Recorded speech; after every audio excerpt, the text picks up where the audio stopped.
नमो बुद्धाय साथियों। आज की धम्म समीक्षा में आप सभी का स्वागत है, अभिनंदन है। साथियों, आज मैं बात करने वाला हूँ केरल में स्थित भगवान अयप्पा पर। इस वीडियो को बनाने के लिए मैंने सारी जानकारी इस किताब से ली।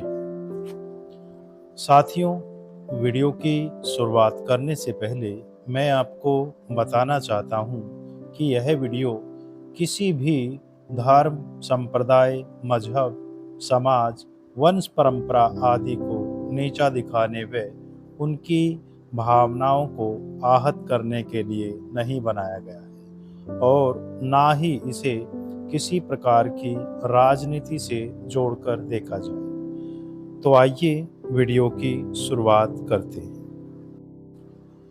साथियों, यहाँ मैंने जितना हाईलाइट किया है वही पढ़कर मैं आपको बताने वाला हूँ, समझाने वाला हूँ। अध्याय 5 भगवान अयप्पा बौद्ध केंद्र है। अयप्पा धर्मशास्त्र है। इस संबंध में वैद्यनाथन लिखते हैं, केरल में भगवान अयप्पा को धर्मशास्त्र भी कहा जाता है। संपूर्ण केरल राज्य में मंदिर धर्मशास्त्र को समर्पित है। यहाँ तक कि दूसरे देवताओं के मंदिर को भी शास्ता मंदिर कहा जाता है। साथियों, बुद्ध को धर्मशास्त्र क्यों कहा जाता है, आइए उस पर भी चर्चा कर लेते हैं। बुद्ध को धर्मशास्त्र इसलिए कहा जाता है क्योंकि उन्होंने धर्म, जीवन के नैतिक और आध्यात्मिक सिद्धांतों की गहन शिक्षा दी, जो मानव जीवन को दुख से मुक्ति और सत्य की ओर ले जाती है।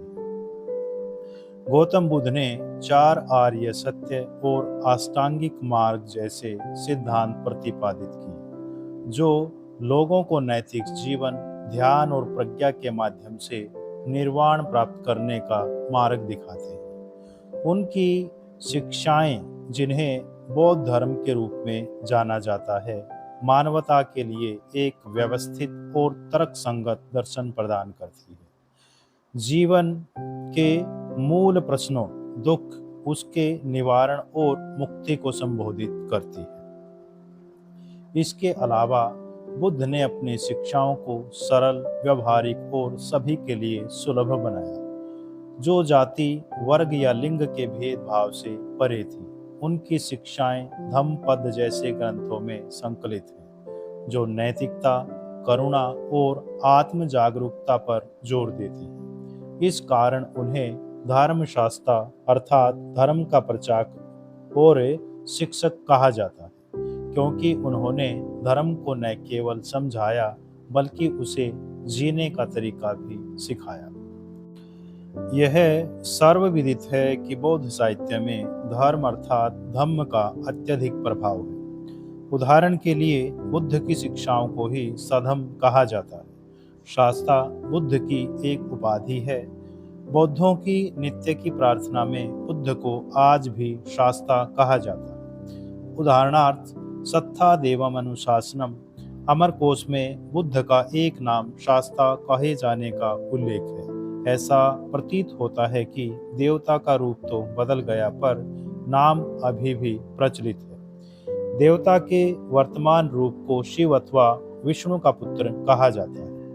इस संबंध में वैद्यनाथन लिखते हैं कि जब समुद्र मंथन के समय समुद्र से अमृत निकला तो उसको प्राप्त करने के लिए देवों और असुरों में संग्राम छिड़ गया। असुरों को अमृत न मिले, इसके लिए विष्णु ने मोहिनी रूप धरकर असुरों को अपने रूप जाल में फंसाकर असुरों का ध्यान अमृत की ओर से हटाकर अपनी तरफ किया, ताकि देवगण अमृत को आपस में बांट ले।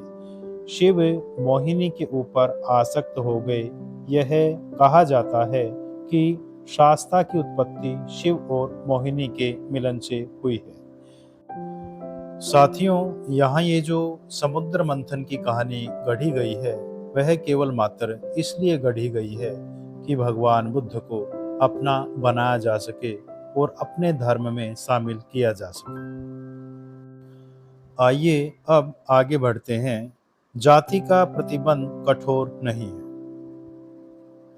श्री वैद्यनाथन लिखते हैं, सबरीमाला मंदिर के दरवाजे सभी के लिए खुले हैं, चाहे वह किसी भी जाति, धर्म, नस्ल और सामाजिक स्तर का हो। यहाँ ऊंच नीच, अमीर गरीब सब बराबर हैं। सभी अयप्पा के भक्त कहे जाते हैं। यहाँ भक्त को ही भगवान अयप्पा की संज्ञा दी जाती है।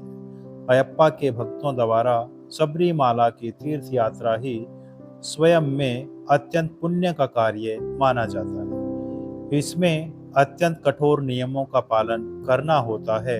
यह सर्वविदित है कि यहाँ की 18 सीढ़ियाँ उन्हीं को चढ़ने की आज्ञा दी जाती है जो उन निर्धारित नियमों का पालन करते हैं।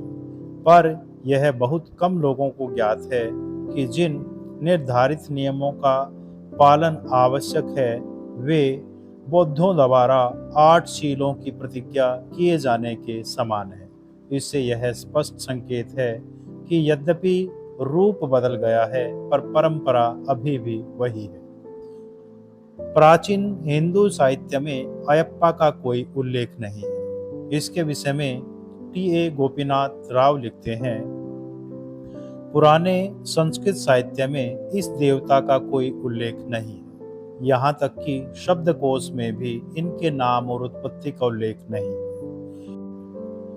विष्णु पुराण में मोहिनी का उल्लेख मिलता है, परंतु भागवत पुराण में पहली बार हम पाते हैं कि हर अर्थात शंकर विष्णु के मोहिनी रूप में आसक्त हो जाते हैं। हर और हरि के संयोग से आर्य, शास्ता अथवा हरिहर पुत्र का जन्म होता है। अयप्पा निम्न जातियों के देवता हैं। यह देवता विशेष रूप से द्रविड़ देवता है और यह निर्विवाद रूप से सिद्ध है कि इस देवता को आर्य देवताओं के समूह में बाद में सम्मिलित किया गया है। वर्तमान में तमिल देश में हरिहर पुत्र को ग्रामीण देवता माना जाता है। सामान्य तौर पर निम्न जाति के लोग इसकी पूजा हरिहर पुत्र मंदिर, जिसे अय्यानार अथवा अय्यनारप्पन भी कहा जाता है, में करते हैं तथा पुजारी भी शूद्र होता है। पद्म संहिता के अनुसार आर्यों के मंदिर में पार्श्व द्वारा पूजा कराई जाती है। अन्य स्रोतों से ज्ञात होता है कि पार्श्व अनुलोम वर्ण का व्यक्ति होता है जिसका जन्म ब्राह्मण पिता और शूद्र माता के संयोग से होता है। पर किसी कारण से तमिल देश में अयनार की पूजा काली जैसी तामसिक देवियों की भांति निम्न वर्ण के लोगों द्वारा की जाती है, पर मालाबार में इनकी पूजा ब्राह्मणों द्वारा कराई जाती है। अयप्पा बौद्ध थे। शास्ता नाम के संबंध में श्री राव कहते हैं, इस देवता को शास्ता इसलिए कहा जाता है क्योंकि वह समस्त विश्व पर अपना नियंत्रण रखते हैं। शब्द शास्त्र के अनुसार इस शब्द शास्त्र का अर्थ शासक होता है तथा कभी कभी यह अध्यापक अर्थात गुरु तथा पिता के संदर्भ में भी प्रयोग होता है। अमरकोश के अनुसार इस शब्द का प्रयोग बुद्ध के लिए भी होता है। तमिल निघंटु इन्हें एक अन्य नाम सातवाहन के अतिरिक्त नाम से भी बुलाते हैं। सातवाहन अर्थात सफेद हाथी पर सवार, करी सेंदु अस्त्र को धारण करने वाले, योगी, धर्म रक्षक आदि नाम। वे यह भी कहते हैं कि शास्ता का वाहन हाथी है तथा ध्वज पर मुर्गे की कलगी जैसा चिन्ह होता है। यदि अमरकोश में वर्णित शास्ता शब्द बुद्ध से मिलाएं तथा इनकी तमिल देश में हो रही पूजा के परिप्रेक्ष्य में देखा जाए तो यह निष्कर्ष निकलता है कि बुद्ध को हिंदू देवताओं के समूह में कालांतर में जोड़ा गया है तथा पुराणों में इस संबंध में कहानी बाद में हिंदू मूर्ति शास्त्र में जोड़ी गई है। साथियों, यहाँ स्पष्ट रूप से बताया गया है कि इस प्रकार की कहानियों को बाद में गढ़ा गया है, बनाया गया है ताकि गौतम बुद्ध को अपना बनाया जा सके। भगवान गौतम बुद्ध के प्रभाव को खत्म करना इतना आसान काम नहीं था। आज तक कुछ वर्ग विशेष के लोग गौतम बुद्ध के प्रभाव को खत्म नहीं कर पाए हैं। हिंदू धर्म में आज भी गौतम बुद्ध की पूजा होती है। वहां पर केवल मात्र नाम अलग है। इसलिए भगवान अयप्पा कोई और नहीं बल्कि भगवान गौतम बुद्ध ही है। आइए अब आगे बढ़ते हैं। बुद्ध की पूजा कई रूपों में होती है। अंत में हम श्री थिरु एन वनामलाई को संदर्भित करते हैं। यद्यपि बौद्ध धर्म तमिलनाडु से समाप्त हो गया है, पर यह तमिल में आत्मसात हो गया है। तिरुमल बुद्ध के नए अवतार हो चुके हैं। सतनार, अयनार, धर्मराज तथा बोधिराज की पूजा प्राचीन बुद्ध पूजा ही है। साथियों, अंत में मैं आपको बताना चाहूँगा कि अंग्रेजों के समय तक भारत में कोई भी बौद्ध ग्रंथ उपलब्ध नहीं था। केवल मात्र एक ग्रंथ के जिसका नाम है मंजूश्री मूलकल्प, जो केरल से ही प्राप्त हुआ था। आज हम जिन बौद्ध ग्रंथों को देखते हैं वो सब यहाँ वहाँ से लाकर बनाए गए हैं। इसलिए इन बौद्ध ग्रंथों में बौद्ध धर्म की सही व प्रामाणिक जानकारी नहीं मिलती है। तो साथियों, आज की धम्म समीक्षा में इतना ही। इसी आशा और विश्वास के साथ नमो बुद्धाय।